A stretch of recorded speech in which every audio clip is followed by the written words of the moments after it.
This test has 3 parts. In each part, you'll hear a number of different extracts. At the start of each extract, you'll hear this sound. You'll have time to read the questions before you hear each extract, and you'll hear each extract once only. Complete your answers as you listen. At the end of the test, you'll have 2 minutes to check your answers. Part A.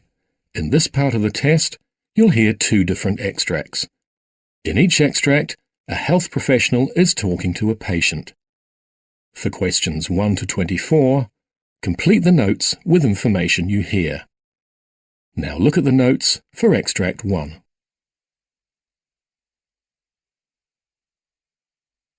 Extract 1. Questions 1 to 12. For questions 1 to 12, complete the notes with a word or short phrase. You now have 30 seconds to look at the notes.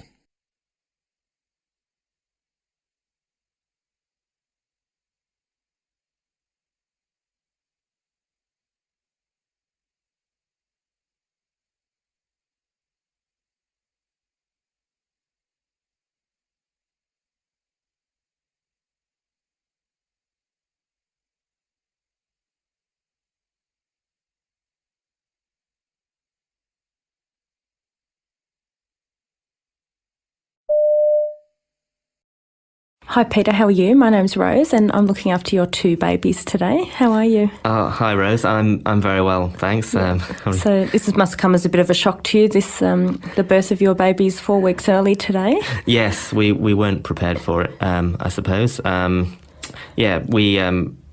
Sorry. That's okay. I know it's quite overwhelming, isn't it, when you've come in today and this has all probably been a huge shock and a big surprise. Why don't you come and sit down next to your babies and I'll explain to you what we've done. Okay. Because your wife will be down in recovery probably for another hour or so.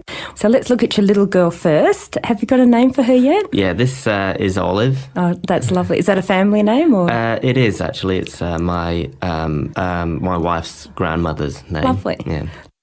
So as you know, Olive is a little bit, well, you can see by looking at her, smaller than her brother.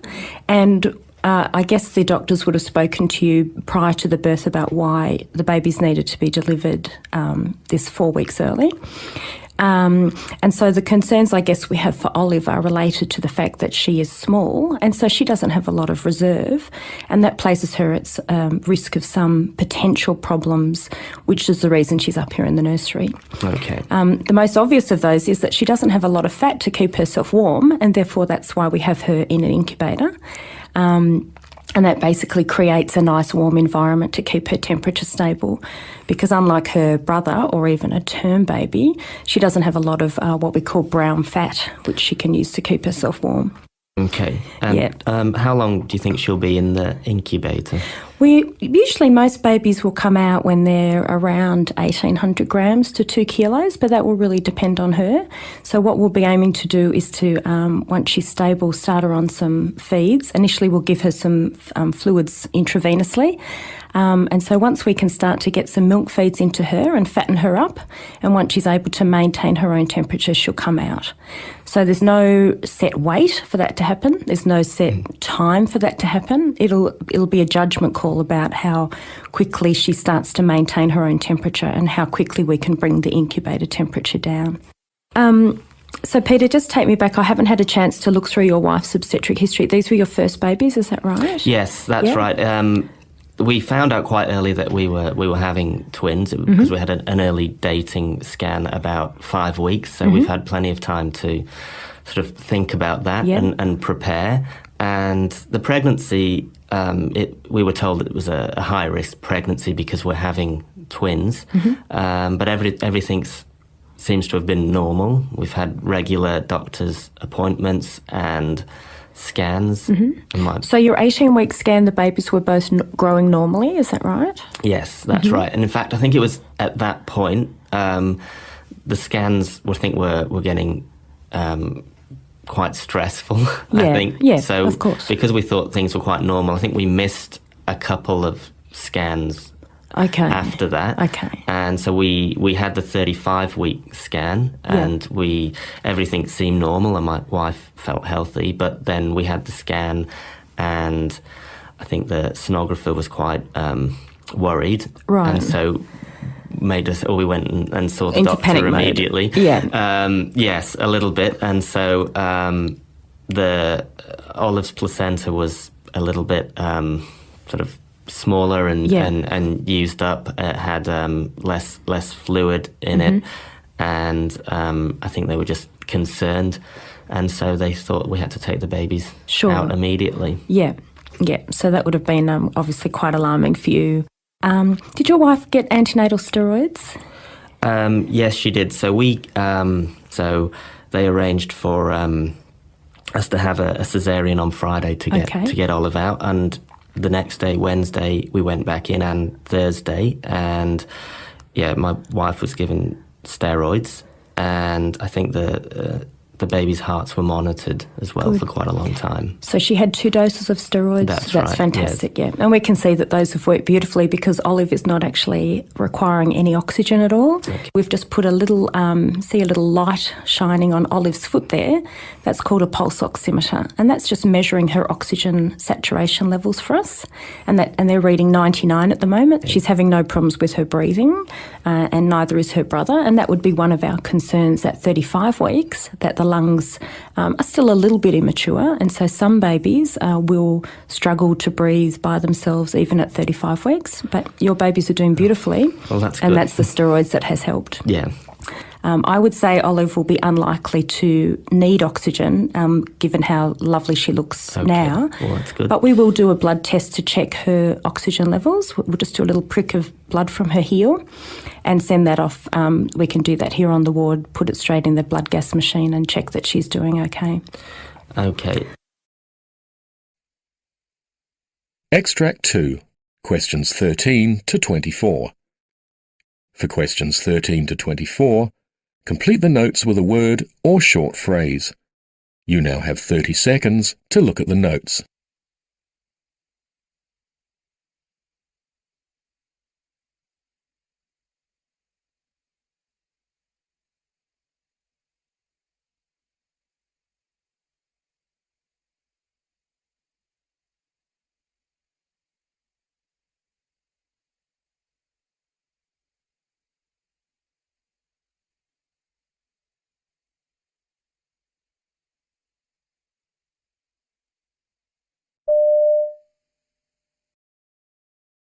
Okay, so when was the last time you saw an optometrist?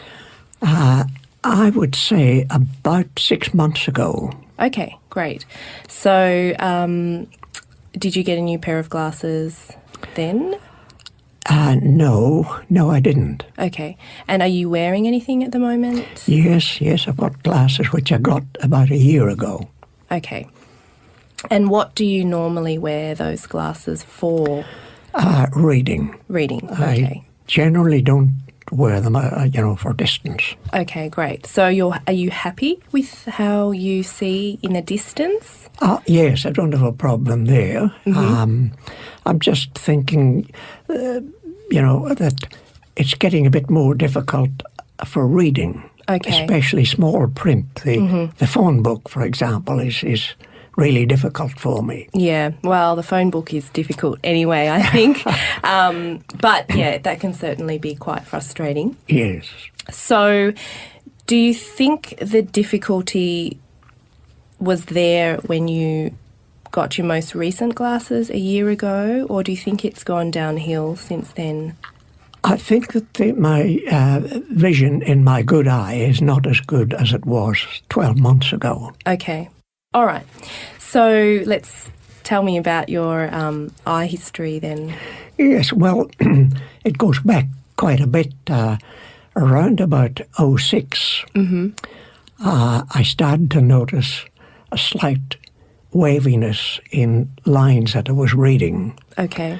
And that was in your right eye? In my right eye. Okay. And the ophthalmologist said, you've got a problem with your right eye. You should see a specialist, a retinal specialist. So that was organised by about, I don't know, late '06, maybe into '07.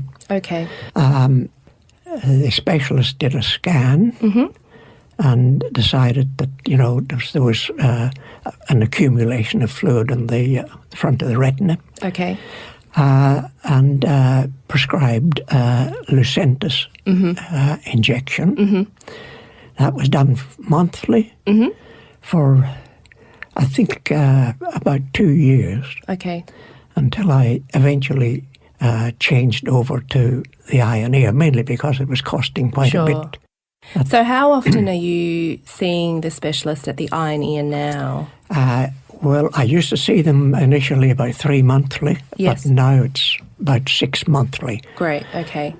So is there someone that you see there specifically, or are you just sort of going through the public clinic? The public clinic, but in the retinal clinic that I attend, there are about 3 doctors, and I see one or other of those 3. Okay, so you are getting that continuum of care. Oh, yes, Great. yes.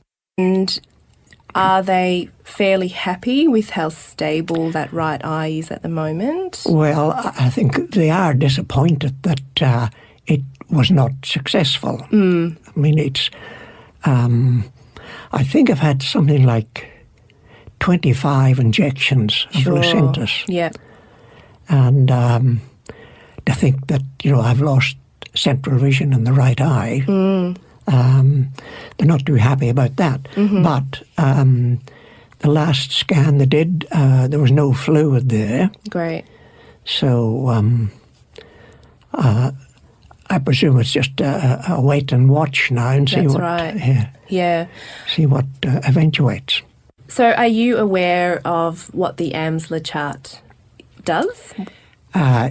Yes, I've been using it for some years now. Okay, so I'll just run through it just to make sure that you're doing it properly, because a lot of people do it every day and they don't realise they're not doing it properly, and as a result, there's no point. So it basically checks the very, very central visual field of both eyes. So it's really important that you cover one eye when you're doing it. The main thing when you're doing that AMSLA chart is not to really look for those little nitty-gritty things, but to gauge any significant change.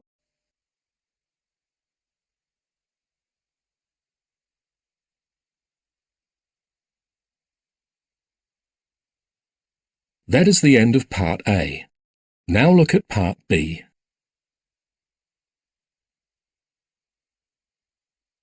Part B. In this part of the test, you'll hear 6 different extracts. In each extract, you'll hear people talking in a different healthcare setting. For questions 25 to 30, choose the answer A, B, or C, which fits best according to what you hear. You'll have time to read each question before you listen. Complete your answers as you listen. Now look at question 25. Now read the question.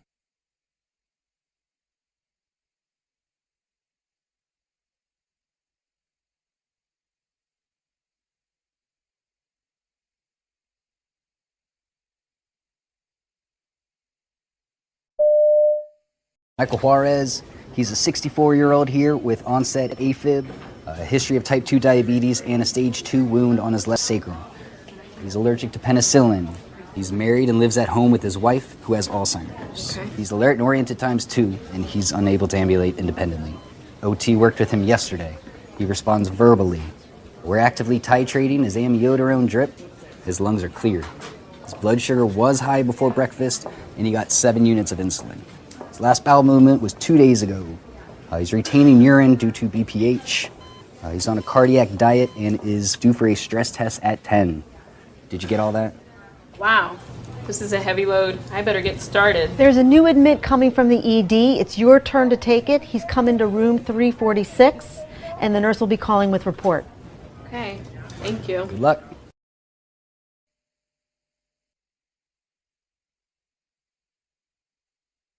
Question 26. Now read the question.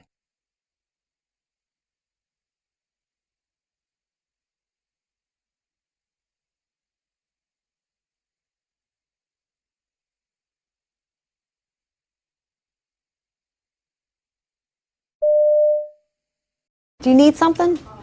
Yeah, I think I'm going to need some help with my patients today. All right. Okay, I just sat down. Give me a minute. I don't understand these new nurses. They don't want to work hard.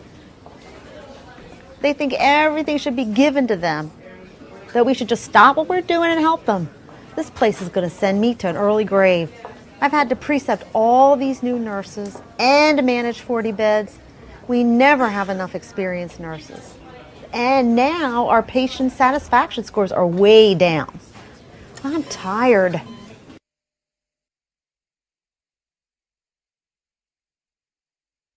Question 27. Now read the question.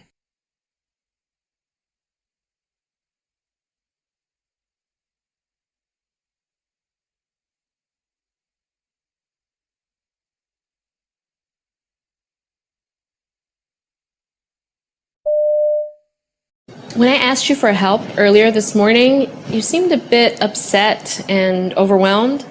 I know we've been very busy on the unit and we got slammed this morning, but the response made me feel demeaned and a little embarrassed. It's important for me to feel supported and respected when I ask for help. And with your help, I know I can be a great nurse, I can support the unit and you, and we can together better care for our patients. I am so sorry, Jaslyn. I did not intend to make you feel bad. It's been a crazy morning. Besides everything here, I got a call that my mom fell at the nursing home. No.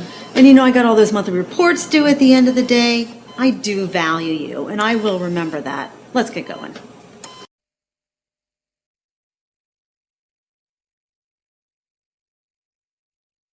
Question 28. Now read the question.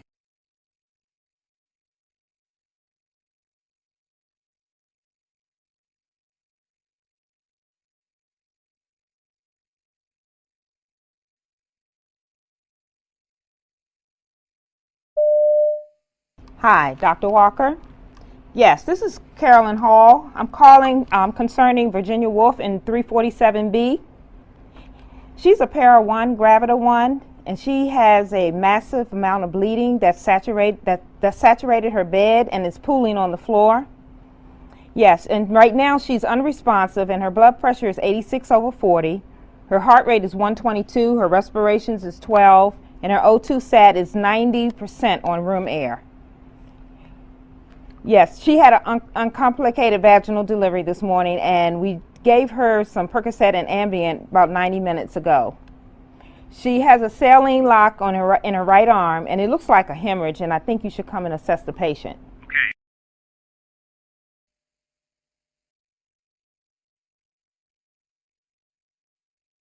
Question 29. Now read the question.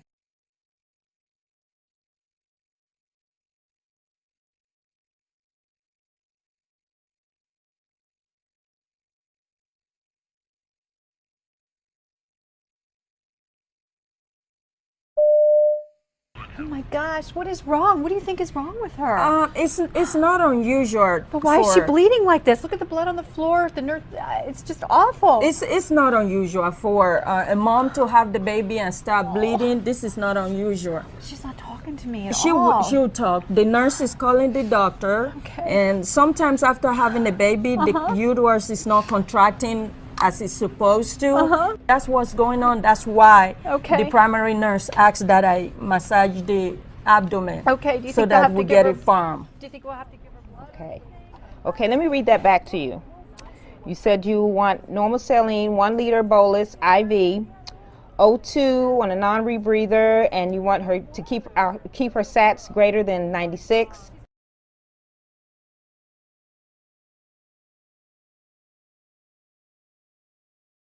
Question 30. Now read the question.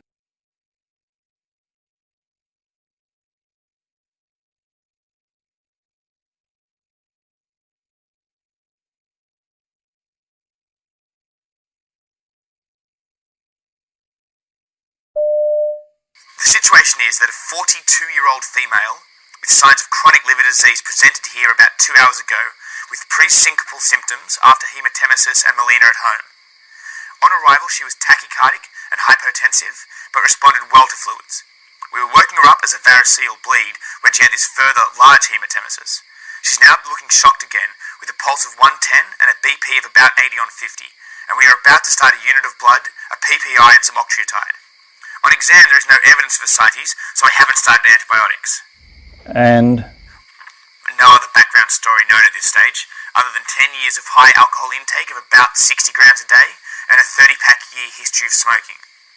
She's not had much in the way of investigation for her disease yet, although she does say that her GP told her that drinking had caused severe damage.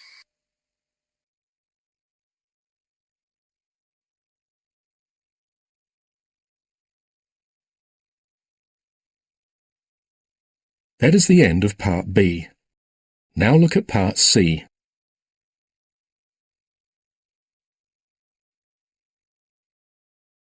Part C. In this part of the test, you'll hear two different extracts. In each extract, you'll hear health professionals talking about aspects of their work. For questions 31 to 42, choose the answer A, B, or C, which fits best according to what you hear. Complete your answers as you listen. Now look at Extract 1. Extract 1, questions 31 to 36. You now have 90 seconds to read questions 31 to 36.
It's been estimated that around the world there are millions of people who are otherwise healthy, have never had a heart attack or stroke, are not at high risk of bowel cancer, yet who take aspirin on a daily basis, convinced that it's going to help them.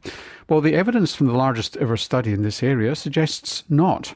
A huge trial called ASPREE, involving healthy Australians and Americans aged over 70, given low-dose aspirin for 5 years, has found no benefits and some harms. The research was led by Professor John McNeill of the School of Public Health and Preventive Medicine at Monash University, who I spoke to before we went to air. Welcome to the Health Report, John. Thank you, Norm. It's pretty impressive, 3 papers in the New England Journal. What sparked this study? Because it was Australian motivated, even though it occurred in the United States as well. I think we've been aware since the 1990s that there's an evidence gap, that many millions of people take aspirin every morning, and the evidence base, particularly for those who haven't had a heart attack or a stroke or have no other medical reason to be taking it, the evidence just isn't there. So what did you do in this study? We recruited 19,100 people from the United States and Australia. 16,700 were from Australia, and we followed them for an average of 4.6 years, and half of them took aspirin and half of them took placebo. And what were you looking for? What were your endpoints? Well, the endpoint here was disability-free survival, which is a measure of how long elderly people stay healthy. But how did you measure that?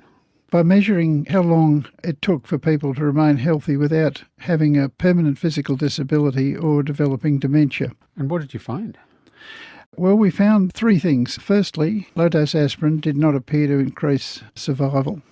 Disability-free survival or survival? Disability-free survival and survival. And it also didn't prevent heart attack or stroke. I think I should emphasise that this study was done in people who'd never had a heart attack or a stroke, because people who have routinely take aspirin under very strong evidence to prevent them having another one. So we're talking about healthy people recruited who were over 70 on average, is that right? That's right. The average age was 74. What about cancer? A lot of people take aspirin to prevent cancer, and there is some randomised trial evidence that aspirin can prevent cancer. Yes, this was a surprising finding in our study. There were numerically more people dying of cancer in the aspirin arm than in the placebo arm. This was a relatively small effect. It wasn't statistically significant once we adjusted for the multiple comparisons that we were making, and it hasn't been seen in other large clinical trials. So we're suspending judgment as to what its significance really means. And what were the complications and the side effects? Well, we had the usual side effect of bleeding. We took a lot of care over the measurement of bleeding because older people are more inclined to bleed, and aspirin enhances that effect. And we certainly had an increase in hemorrhage in the people taking aspirin. Now, previous studies have suggested, and we had this on the health report, I think it was last year, suggesting that if there was a hemorrhage risk, it was early on and that settled down later. We looked at this, but we couldn't find that. And according to our data, the risk of hemorrhage just kept going. Now, we had a story not so long ago on the health report suggesting that the effect of aspirin, of low-dose aspirin, is actually only there in people who weigh 70 kilos or less.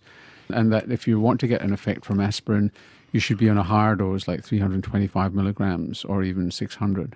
We've had a brief look at that, and we couldn't find that in our older people. What about dementia? Aspirin appeared to have no effect at all on dementia. But 4 years is not a long time to develop dementia. I mean, did you measure cognitive decline? Yes, we measured cognitive decline very carefully, and we haven't analysed all the data yet, but certainly the number of people who were diagnosed with dementia was the same on each arm. But that raises a very important issue, because we will be following the people who participated in a spree over the long term to see if there is a difference in incidence of dementia or cancer that appears later. And we know that there's been evidence that cancer preventive effect does take 4 or 5 years before it becomes evident. That's one of the reasons why we've been very keen for our spree participants throughout both countries to continue to be involved and let us follow them up. Now, if you have hemorrhage or you have side effects like gastric upset or something like that from aspirin, the people who are taking the real thing might have dropped out more than people on the placebo. That could have affected the results? We did a lot of testing of how many people were taking aspirin. We counted their pill bottles and so on, and we found that basically there was very good compliance with the medication on both arms of the study. Could this be a phenomenon of, as we are getting older, we're actually not necessarily aging, we're actually living longer, younger, and we're getting less heart disease? Was this population too young? Paradoxically, even though they were 75, were they actually too young to get an effect? Because 75 is like the new 50, as they say. That's an interesting question. We followed people whose commencement average age was 74 and whose final average age was nearly 79. So that's following people through a reasonably long period. We had a number of people who were over 80 years of age, and as far as we could tell, there wasn't a really big difference between the impact of aspirin at any of these ages. So if somebody's taking aspirin now, they're entirely healthy, they've never had heart disease, they've not had bowel polyps, which is another reason why some people might take aspirin to prevent the polyps turning into cancer or new polyps emerging, and they're on aspirin, should they just stop? Look, we're not recommending this at this point. People taking aspirin take it for 3 reasons. Some, of course, as you said, have had a heart attack or a stroke or something similar in the past, and they should definitely be on aspirin because the evidence is strong. And then there's others who've been put on aspirin by their doctors for a range of other reasons, and they should continue as well, certainly not stop without getting advice from their doctor. But then there's the third category who may have just decided, they've read somewhere, they're perfectly healthy, they think it's a good idea. The results of a spree will lead these people to reconsider whether that's a good idea. Just finally, do we know the numbers of people who are taking aspirin unnecessarily? We know that it's much more common in the United States, where about 40... The date's wrong.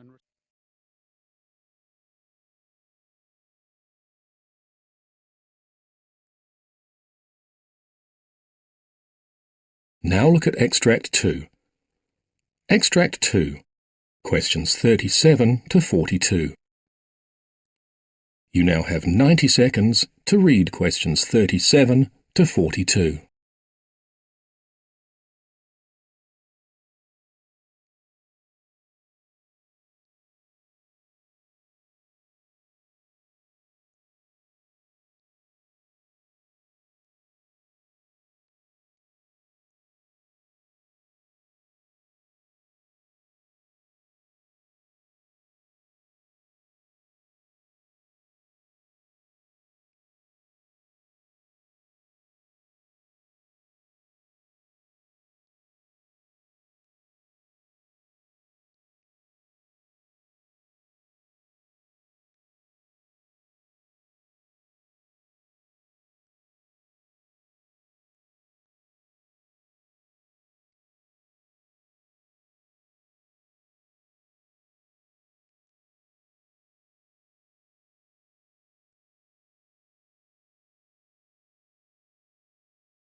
Five years ago in Victoria, a baby died during a planned home birth. The coroner recommended an investigation into the extent of problems arising from home births. One of the results of this recommendation have just been published. A study comparing thousands of women having their babies in hospital with women having a planned birth at home. Miranda Davies-Tuck was the lead author. Miranda is a perinatal epidemiologist at the Hudson Institute in Melbourne. Welcome to the Health Report, Miranda. Hello, thank you for having me. You took data from 15 years. It's an impressive number of women. 16 years, 2000 to 2015. Sorry, inclusive. maths was never my strong point. So you were comparing women who went for home births to women who went into hospital. What sort of numbers are we talking about here? So there are around 4,000 women who planned a home birth and just over 800,000 who plan to give birth in hospital. And we're saying planned because these aren't women who couldn't get to hospital and had the baby at home. These are women who just wanted to have a private delivery from a midwife. Yes, so these were women who had made a decision at the onset of their labour to plan to give birth either at home or in hospital. How did you do the study? What were you looking for and how did you compare the two sets of women? So we use the routinely collected data that we have for Victoria. So every time a baby is born or a woman is pregnant in Victoria, a whole host of information is collected and reported to the Department of Health so that we can monitor the health of women and babies in Victoria. And so we access that data to compare the outcomes after we classified them as either planning to birth at home or planning to birth in hospital and whether they'd be deemed to be of high or low risk of having an adverse outcome. So describe a pregnant woman who's low risk and a woman who's high risk. What sort of factors are we talking about here? So generally speaking, a low-risk woman is a woman who has a healthy pregnancy. There's nothing majorly wrong with her or her baby. There's only one baby that she's carrying, so she's not having twins. And she hasn't had a previous complicated pregnancy, so one that's ended in a caesarean, for example. In contrast, the women who would be considered or who were considered high risk were predominantly women who had had a prior caesarean delivery. They were also women who were giving birth beyond 42 weeks, so we call that post-term. And then there was a smaller subset of those women that had more than one baby, whose baby was breech, so it wasn't head down, or they had some sort of serious medical condition such as hypertension, etc. Okay, so like for like, but the difference was the home birth or not. I mean, was it truly like for like? I mean, were women having their babies at home more likely to be better educated, higher income? Yeah, so we saw that regardless of whether they had risk factors or not, they tended to be healthier, older women of a higher socioeconomic standard, if we use what we call CFA. It's a way we categorise them. It's not surprising though, because the women choosing a home birth in this study were doing so privately, so they were paying out of pocket to do that. The type of risk factors were slightly different too. So the high-risk women in hospital were more likely to have medical conditions, which was a little bit higher than the women who planned to give birth at home. Before we get to the results, did that influence the results, do you think, or were you able to control for all that? So we made the decision not to control for anything in this study. We weren't interested in the relationship between home birth and outcome, but what we wanted to do was to provide information in a way that women would be able to work out where they sat in that particular group and then make decisions about what their outcome rates would be if they did or didn't have risk factors, and if they chose to give birth in home or hospital. So what did you find?